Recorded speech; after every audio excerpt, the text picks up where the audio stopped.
Anime fans, you've got to hear this. It's about Amiron, the laziest dog ever.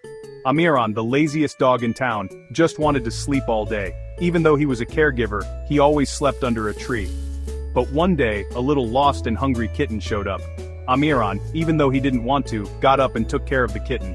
As time went on, Amiron learned the joy of caring for others. He found out that life is better when you help others. Now, Amiron is the best caregiver in town.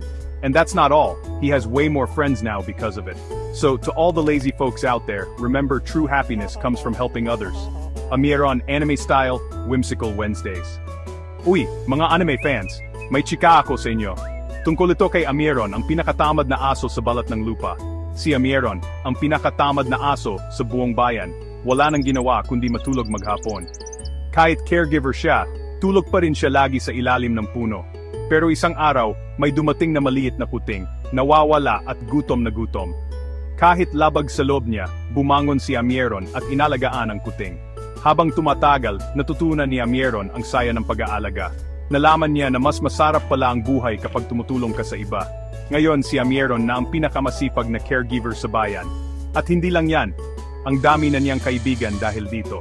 Kaya, sa lahat ng mga tamadyan tandaan ninyo ang tunay na saya ay nasa pagtulong sa kapwa. Amiron Anime Style Whimsical Wednesdays.